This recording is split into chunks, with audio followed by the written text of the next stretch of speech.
Welcome to this video on the Zenware channel. My name is Shri Satguru Buddha Rawa Bhagwan. So the reason I'm making this video today is to clear up the field when it comes to food, okay, and what you eat, okay?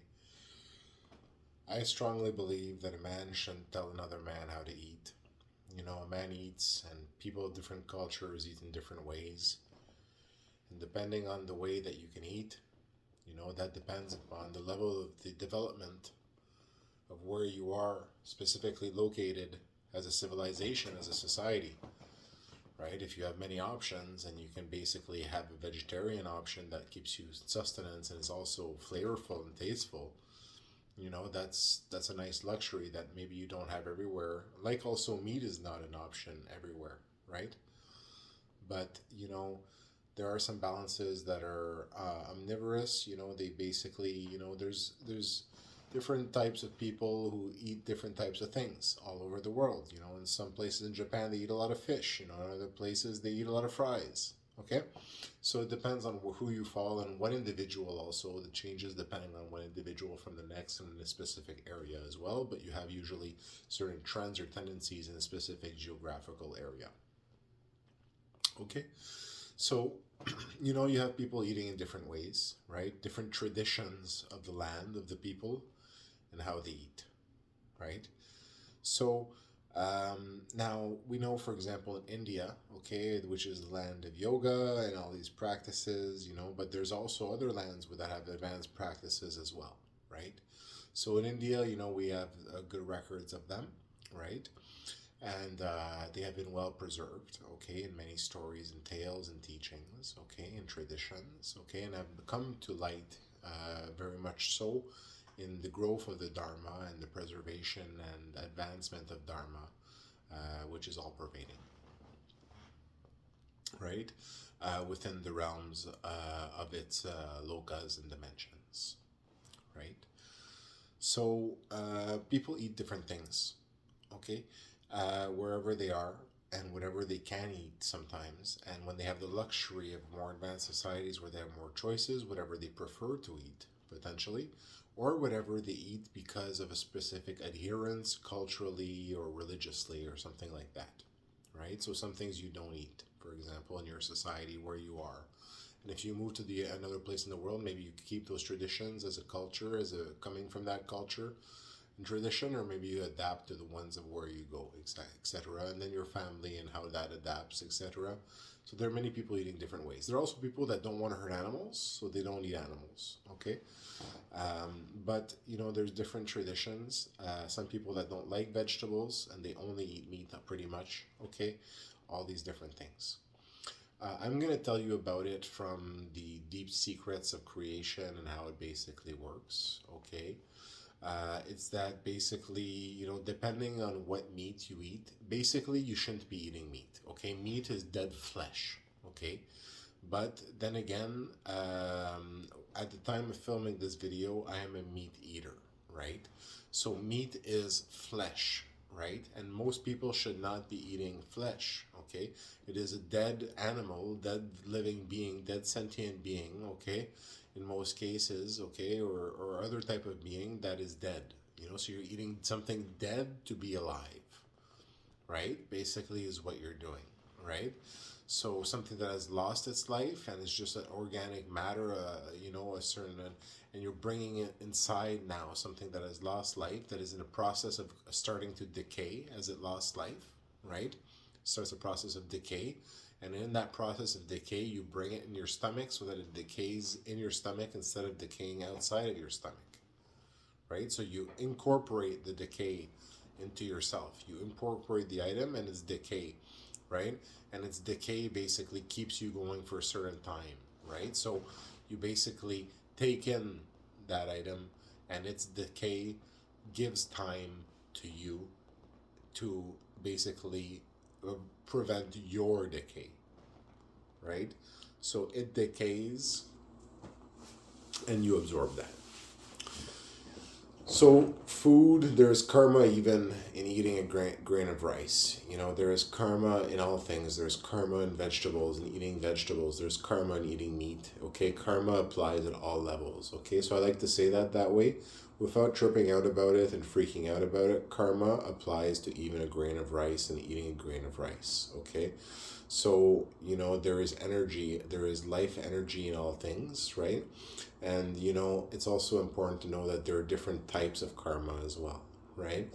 So when you look at eating meat, now you're looking at something that's the next level, right? So people know in Hinduism, if you go to India, you're not allowed to eat beef, for example. Okay, beef is a big no-no. Beef is a holy animal, and you're not allowed to eat beef. Okay, there are reasons for this. Okay, the reason is because if you eat red meat, okay, and beef is the worst, okay, you actually get a curse upon you and your soul. Okay, there's actually in the system. Okay, and that's why there are wisdoms about this, people telling not to eat beef, because the beef is a holy animal of God, okay? And the red meat is like, in similarity, the red meat of a human, right? So that is why a human, okay, and those animals with red meat, okay, who have red blood, red meat, all that kind of stuff, okay, all those things, you know, those animals, okay, they there's other animals, I guess, with meat who have blood, but you know, all the red meat is similar to a human, so it is considered holy. And the cow, right, is basically associated to the human and the plowing of the fields and the advancement of society and agriculture and all these different things. It is considered part of the holy processes of creation and of basically the story of an item that takes place in creation. You know, so basically it's a holy animal of God and the story and of the goddess, of the royal family, okay? So the cow is holy, right? So basically what happens is when you eat a cow, when you eat meat from beef, it puts a high level curse upon you and your soul. Okay, what it does is your soul has a form to it, okay, and your soul actually can get stained by what you do, okay, and what it does is when you eat beef, it literally showers droplets of blood everywhere around the shape of your soul, which darken your soul because those droplets of blood stain your soul and stop light from coming through. Okay, and the more you eat beef and the more you're involved with like slaughtering beef, etc., okay, the more blood goes on your soul. So even to the point where some animals can even sense that off of you and all these different things, right? And that stops light from coming to you. So beef is one of those things that if you eat beef, it actually sets you back on your spiritual journey instead of progressing forward. And the goal of the story is to progress forward as a spiritual being and grow in power and nobility and might, right? To be a great being, a great person, full of Shakti and energy and love and life, right? But, you know, beef sets you back, right? It darkens you. It's tamas, right? Like a butcher shop, it is tamasic, right? So that's a tamas area in the grocery store, etc., where the beef is, okay? But a lot of societies eat beef, okay? That's something to remember culturally and traditionally and all these things, but it is a tamasic thing that they do. So you have to offset that in different ways, okay? And the only way to offset that is to do by a lot of spiritual practice, okay? But some traditions and cultures, they don't want to have anything to do with eating beef, like the Indians, the Hindus in India, okay? So they make no eating beef, okay? And that way they don't go back in their spiritual progress because their society really, really, really focuses on going forward spiritually and growing spiritually toward moksha, enlightenment, all these things, you know, freedom, all these things from the system, growing spiritually, attaining union with the divine, all these things. So they don't eat beef because beef is holy. Beef sets you back. It stains your soul, okay? When you eat beef, it literally does that. There's a loka, you have your soul, a shape, and the droplets of blood come on your soul and stain your soul, and the more you eat, the more it stays there. And it takes a lot of spiritual progress and spiritual work to remove those droplets from your soul once they have permeated and infused your soul with that blood and darkened your soul. So it takes time to purify yourself, even when you become a vegetarian.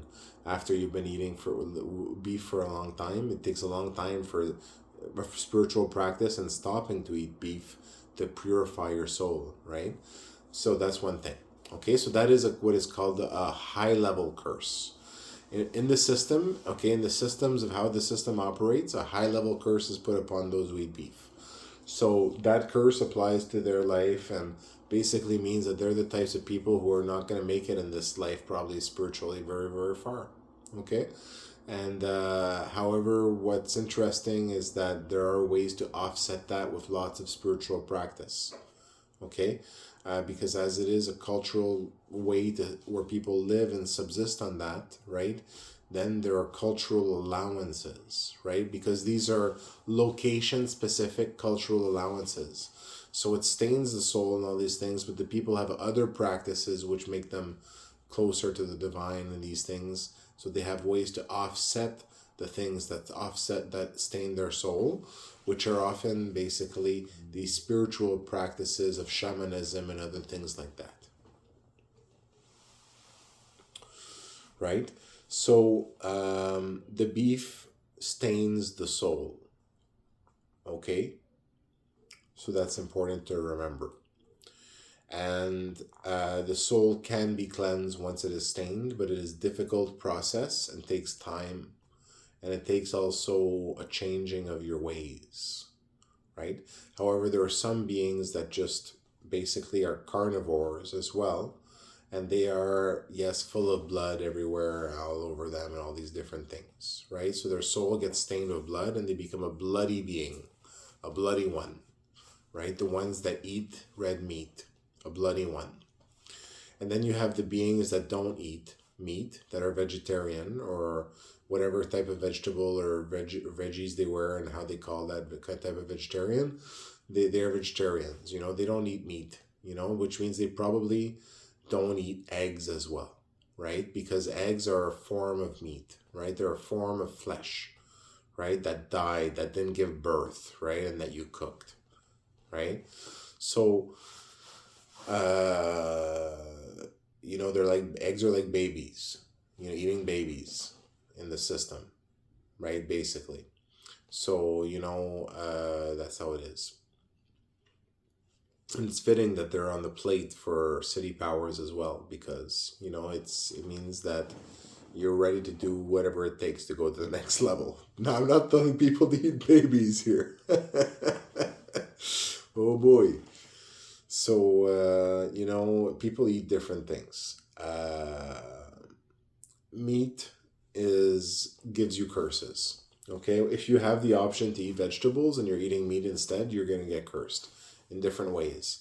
So if you really want to have a blessed life where you're really going to have a really, really great life and everything's going to go really well and all these different things, a blessed life with the gods perhaps in your life and all these things, being vegetarian really has its strong advantages, because you can get the blood off your soul so that your soul becomes nice and clean and pure again.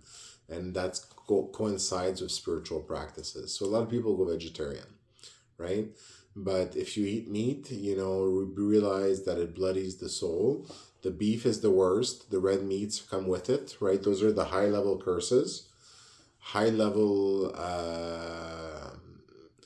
curses on the soul and person that eats it, right? Which darkens their soul.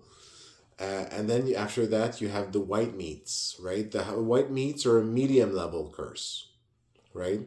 They're a medium-level curse.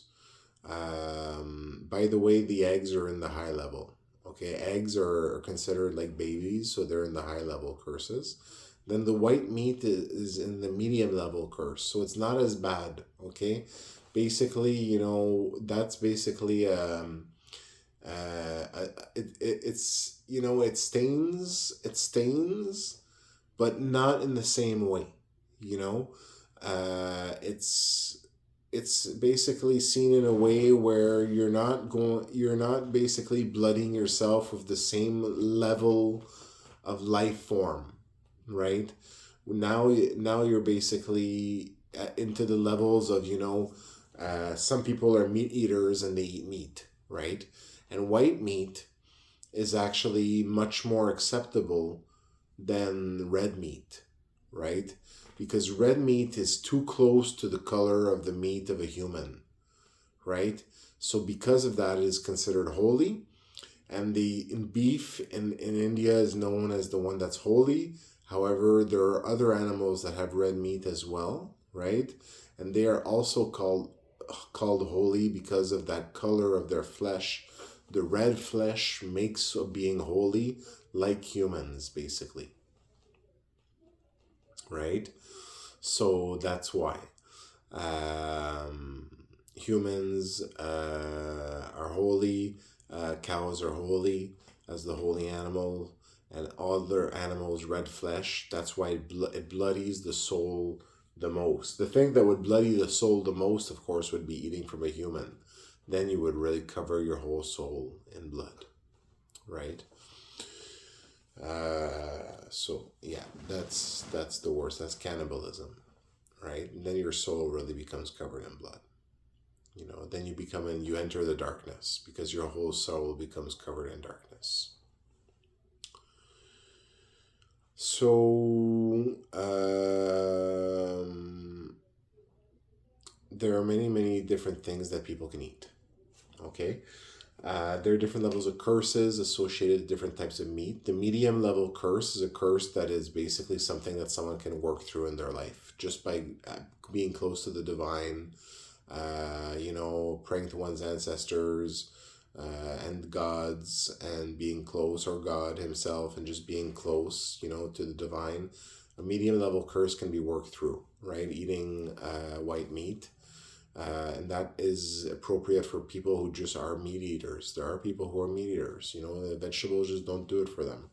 So in that case, they can eat meat. It's too much for them in their lifetime to do that switch. They eat meat maybe all their life. Maybe their children will eat vegetables. And fruits and all these things, and nuts and all these different things. So nuts, fruits, vegetables, pasta, all these things that are not a sentient, intelligent person or animal or something like that, right? A sentient animal, all these things, or living being, all these that can move, right? All these things are you have animals that give a medium curse if they're white meat. If they're red meat, it gives you a high level curse. That's what it comes down to, on your soul.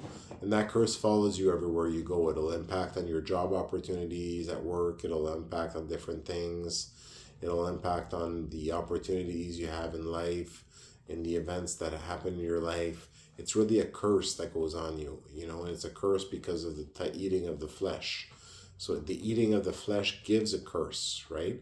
But the thing is, that curse can be worked through by traditions of the people, right, that have learned to get over those curses of karmas of eating flesh and all these things with spiritual practices and gods that protect and all these things, right? Our ancestors and all these things. So the red meat is a high level curse, and it must really be worked on to get rid of it with spiritual practices that are advanced. The medium curse, which is easily workable through practices, is the more acceptable form of meat, right? And the vegetables and fruits and nuts and pasta, all those different ways of preparing them, and bread as well. Bread is good as well. And all these different veggies, and basically the Indian diet, right? These is really, really good for people. This is really good stuff. This is really what people want to be eating the most, and staying away from the meat if they don't want to be cursed and their soul be cursed, right? But if they think that they can get through the curse and, they don't mind, or they're just meat eaters, they still eat meat, and once again, I eat meat, so maybe that'll change one day, but it hasn't changed to this point, and I grew up eating meat from a child, right?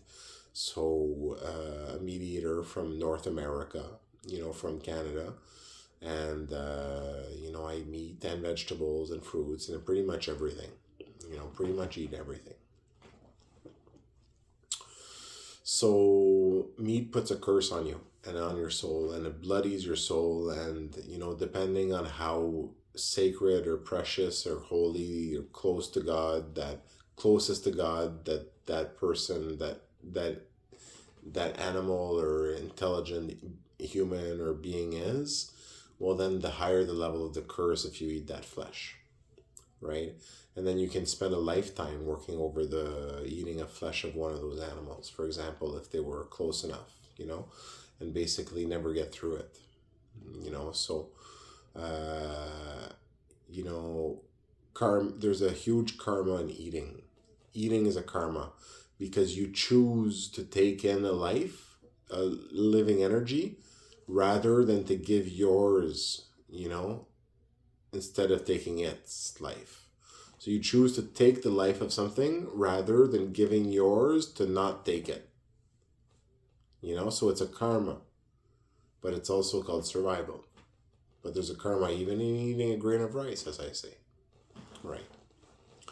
But not something to freak out on, but to be aware of and conscious, and to make a good effort to have good karma that you accumulate in life as well, and to be worth the life that you get and that gives you life, and to make the effort to be a part of society and to contribute, even in an age of universal income, right? To give back to society, to work jobs, even the dirty jobs, the hard jobs, and to get a good salary for them too, right?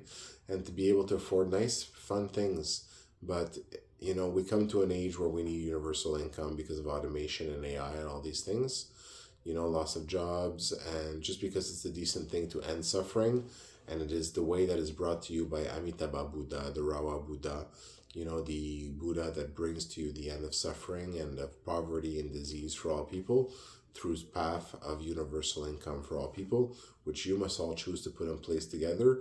And a good way to do it is all the tools you have of the internet and phones and cryptocurrency, through which universal income can be distributed to all people regularly on a regular basis, and sustained and given value by the resources of the temples of God all over the world, and of everyone who wants to donate their universal income as they receive it to increase its value if they don't need it, etc., etc., etc., as we all come together for universal income and a world where suffering is removed from the world. And if you don't do it, we don't do it, well, then I guess we're not the most intelligent people in the world, are we? Right? Because why would we do this? Because there is no reason to have an idea or a scarcity value to all money and all these different things. It doesn't make sense in the long run, right? Because you have new people coming in the world. What, you're going to tell them that they don't get anything and they have to take whatever they get from someone who's already been in the world earlier than them in the story? They're new people coming in the story. You want to give them a part of the story. They're coming in the story. They're divine actors in the story of God and of all people, right? In the story of the Tripura Sundari, the great episode and play of the divinity and all people and God and humans, right? So you want to give them their part in the story so that they can play their story and have a comfortable story and a great story, and they can come into a world that you were a steward of as the people inside the story before them. And then one day, if they're ever in the story before you one day and they're stewards before you, you come into the story in a reincarnation, you'll come into a wonderful world as well. So you can eat different things, okay? You can eat meat or you can eat vegetables and things that are not sentient and intelligent. There's karma even in the things that are not sentient and intelligent, but the karma is much less than in a sentient and intelligent thing, right? Anything that has a body and is sentient and intelligent and you kill it to eat it, that's really bad. Karmically, it's really bad. But once again, culturally, it is acceptable in certain cultures where that's done, and you can't judge them, because honestly, it's all right because it's their culture, and they have the means to karmically process that within their culture, such as often being close to gods, temples, churches, all these different things, which that closeness to God purifies the mistakes of the day and all the things that they do. So by going to God regularly, it purifies them, and by spiritual practice purifies them in the path that they have, right, of their tradition, of their land, of their people. And notice that all lands, all people pretty much have a tradition, right? A history of spiritual tradition. There's a reason, because it's important. People need a spiritual tradition, and they need to maintain the strength of their spiritual tradition to prosper as a people, right? And to grow as a people over time, and to stay sustainable as a people over time, right? And it's okay if they have multiple cultures and traditions, but they should have at least one, right? So blood, yeah, it stains the soul, right? The red meat, the red flesh, it stains the soul. And this is a fact. It gives you a high level curse. Beef is known as a terrible one, right? All the red meats give you a high level curse. Then the white meats gives you a medium level curse that you can work through in a lifetime without terrible austerity.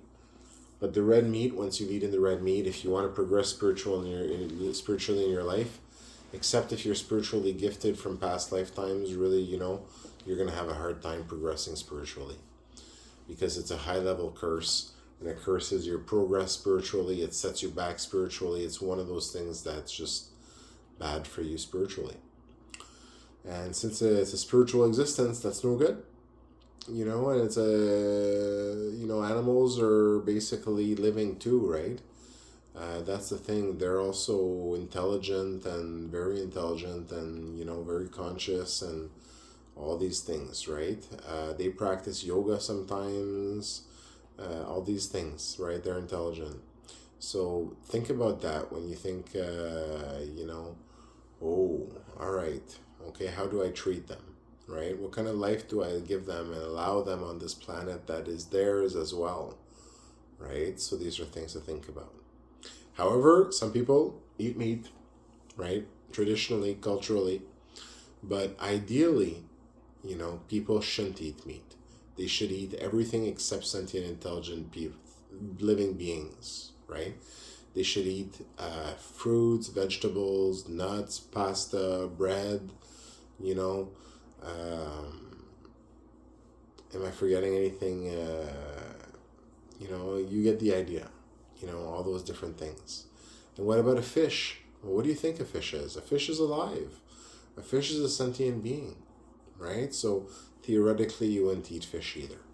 A fish is a living being, right? So the fish is free in its water and its life and goes around freely and has its life, and then you eat the fish, you wouldn't eat it as well. But the fish, okay, is a white meat, right?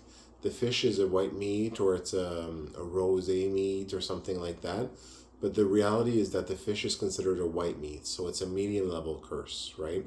It's not considered like a red meat curse. So it's a medium level that you can actually work through in your life. So it's okay for meat eaters to eat fish. They can work through that.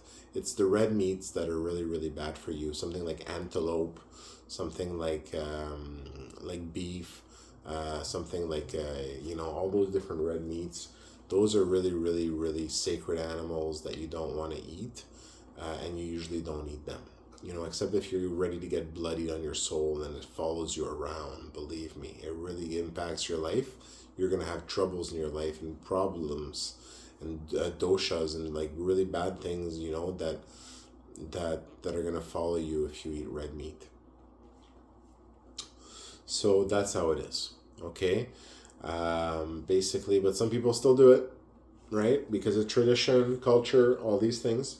But if you can go to vegetarian, I recommend it. It's really better for you, and you can start the process of cleansing your soul if you were a meat eater before.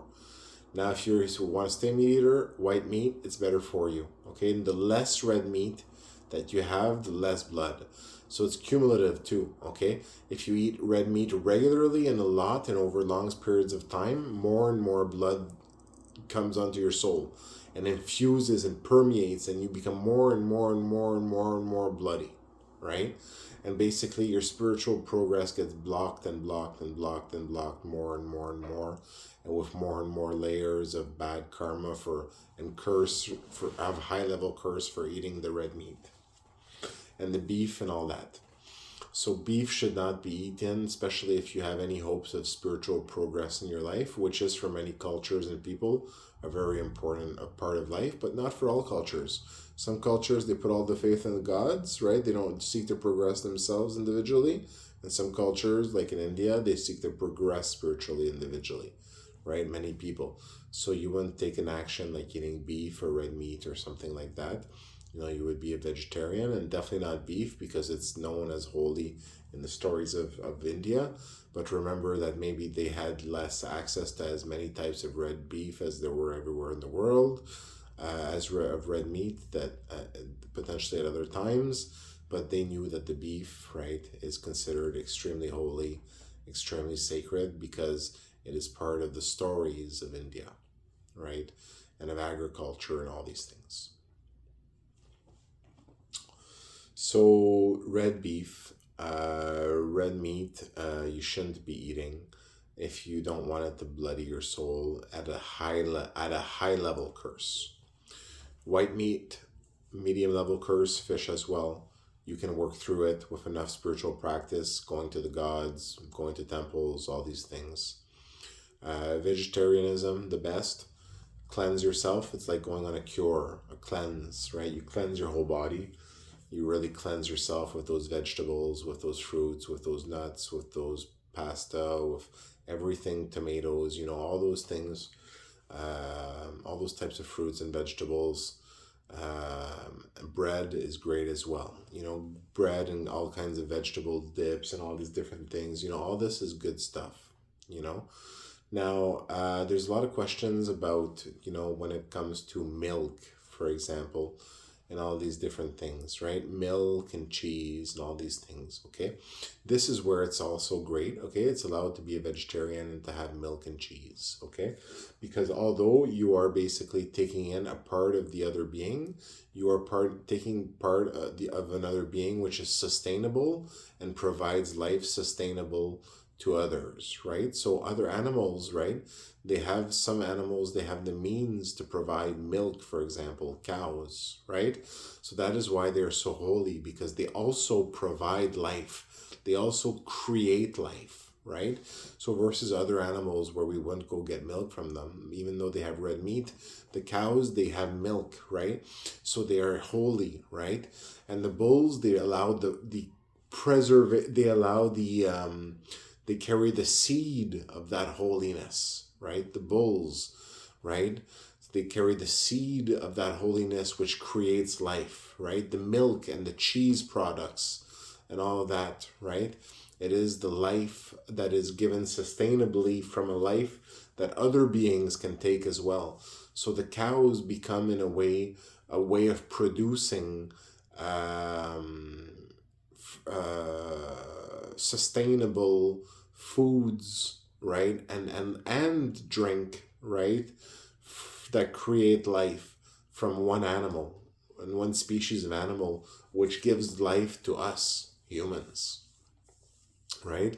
So they are holy because they provide sustainable sustenance in that way, but they themselves should not be eaten, right? Because you don't eat the red meat, but it's okay to drink the milk, and it's okay to have the cheese, right? Or the products that are dairy based, as long as you're not dairy intolerant, right? Then it's for health issues, right?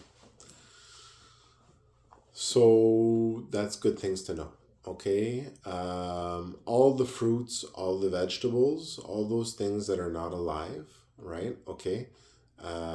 We understand they have life within them, but they're not alive. They're not sentient, intelligent. Okay, all those things you can eat. There's no distinction between all of them. All of them are good and okay. Okay, as long as they're not poisonous, they're okay for you. Some people would digest better some things, others not things others. That's good. People have personal tolerances to, for example, hot sauces and stuff like that, right? Some people don't like hot sauce. Some people love hot sauce. People are different. People have all the different things in the world that they can sample and enjoy. Okay, in this world, so many different vegetables and fruits and nuts and breads that you can make, and all these different things that are so good, right? Chutneys and all these different things. And if you need meat, absolutely, you should go toward white meat, okay? And worst case, if you need red meat once in a while, very rarely. Once again, the red meat is a high level curse that goes on you and your soul, okay? So these are great truths of things, okay? And people have forgotten these things in the modern ages and the levels of curses, okay, which are associated to eating, okay? So the red meat gives you the high level curse, the white meat gives you the the medium curse, and then vegetables and fruits and grains and all these different things and bread, all that, it gives you the low level curse. The low level curse is a curse that you yourself can get through without any problem. You don't have to get through to go gods and stuff like that. You just make the right choices in your life and you can get past that low curse, okay? It's a low curse that means that you're going to struggle in life, but you can get through it by taking care of yourself and getting through it and you can get through it on your own, right? But it's going to be a bit of a struggle in life, okay? And a struggle is the struggle already to have food, right? To get through life, to eat food, to grow food, all that different thing. It's a low level curse, right? Associated to eating non-sentient food, right? Low level curse, it's a struggle. But now you eat white meat, medium level curse. You need to go to the divine, to the gods, and all that to be able to get through that curse sustainably and be part of a tradition, etc. To get through a medium level curse, because you can't get through it on your own as a normal spiritual human, right? So if you're into white meat eater, you should be going to church, you should be going to something spiritual, a temple, to get close to that, to get through the medium level. And if you're having red meat, then you're going to have a challenge getting through that curse. The first thing is you're going to have to stop eating the red meat and no more if you're thinking about getting through that curse. And that level curse is a higher level of curse, which takes a more difficulty and adjustment. Definitely takes going to the divine for help with that, right? For a high level curse like that, because the cleansing has to take place on both ends. So, once again, there's different levels of permeation of the soul with blood, right? So, people say, is it true? What happens with the white meat? Well, the white meat, it's a medium level curse, so it is much less bad than the red meat. And things like antelope as well. Antelope is holy, and anyone who eats antelope, for example, or things like that, it's so bad for you spiritually, the blood that goes on you. So beef as well, terrible.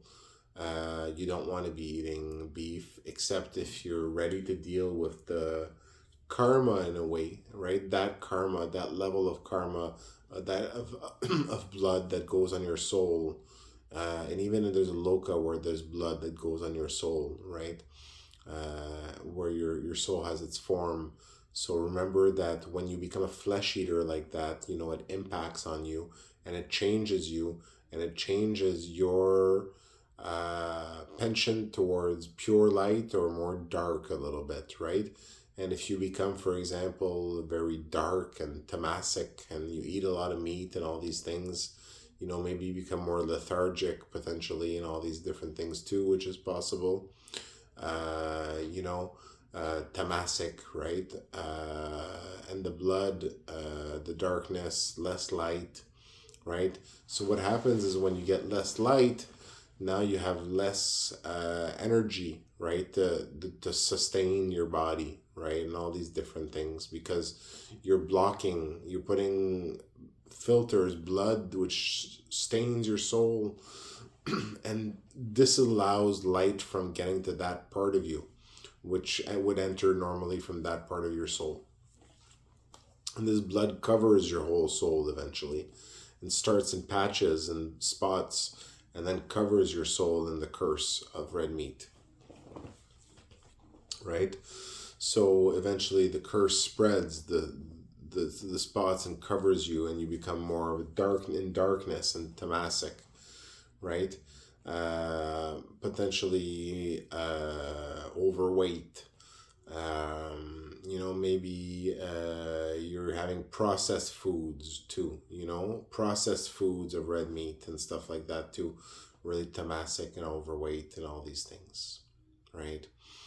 Now what happens is that's what happens at the level of your soul, okay? And that takes a serious effort to get through. If you ever decide to cleanse that, you have to basically move over to a lower level of curse, move away from that curse, right? Uh, so it's literally scaling of curses depending on what you're eating, right? But beef you don't eat normally, except if you really want to have a high level of curse that you have to deal with.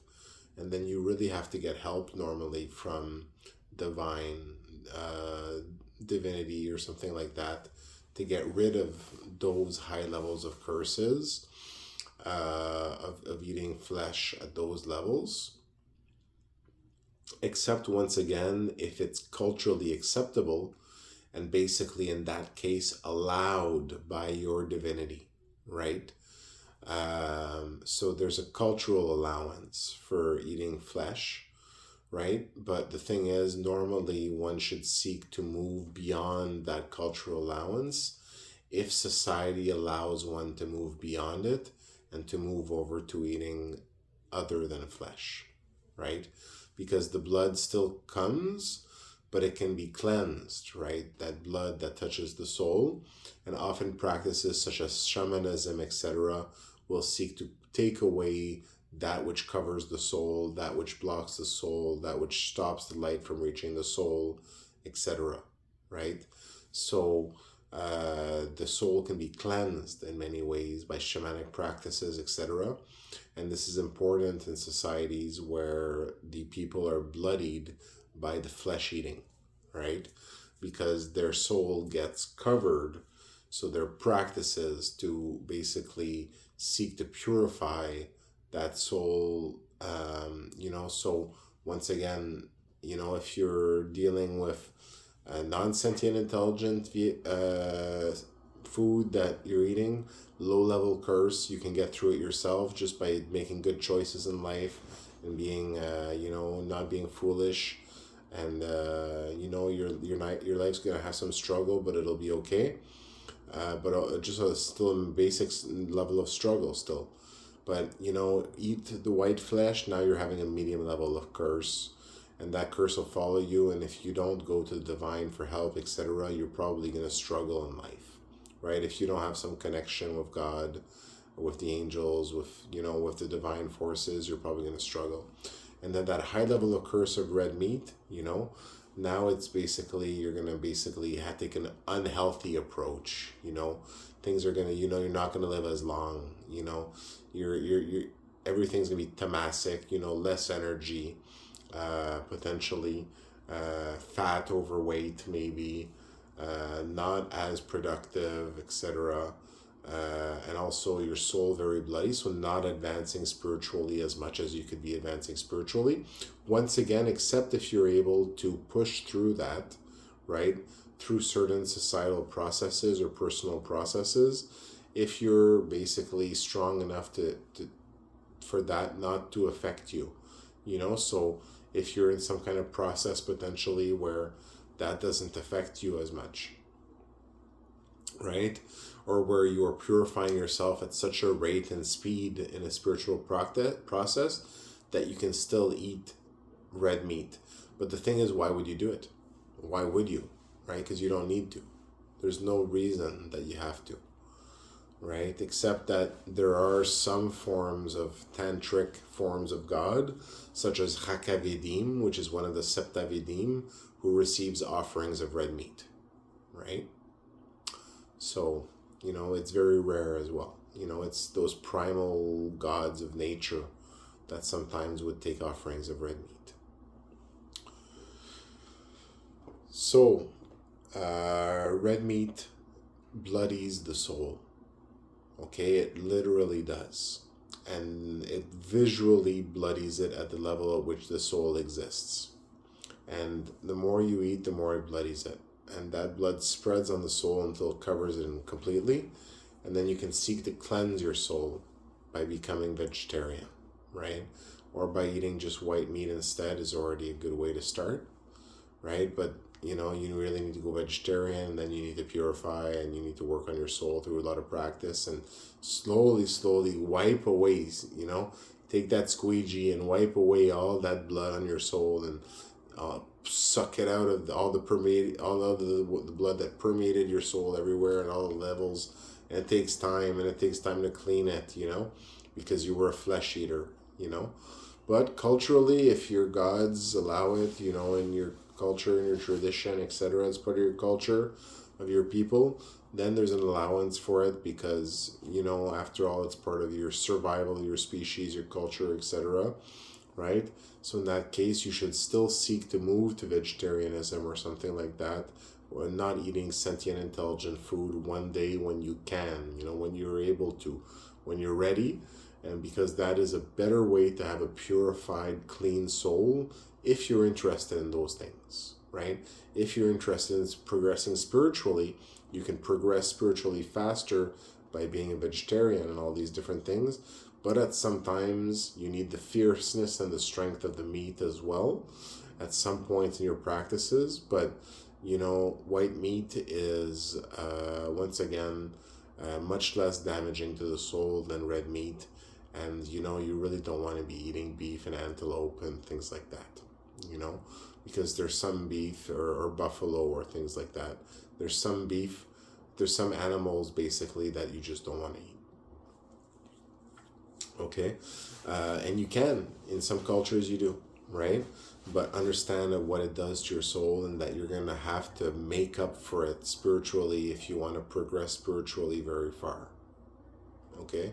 You're going to have to basically purify at the same speed or faster than it's basically affecting you when you eat it, which is a challenge. You have to be a very, very agile practitioner. And why would you even take those risks, right? So this is some information. The curses of food. Okay, red meat is a high curse. White meat is a medium curse. And everything that's not intelligent and sentient is a low-level curse. That can be worked out just by human effort. Medium level, you need the devas. You need help. You need the devatas. Okay? You need the gods to help you. And a high-level curse, you need the gods, and you need the gods to really, really, to really like you. More than just a regular spiritual practice. If you don't want that to set you back spiritually, then it's because you're really, really, really you're really close to divinity somehow, if that's not setting you back spiritually. And in life as well, right? The curse will manifest in life and all factors of life as well. So some of the truths about eating a flesh eater and the curse that is associated and comes to flesh eaters. And I happen to know a few of these things because I created this system. Thanks for listening to this video on the Zen Aura channel.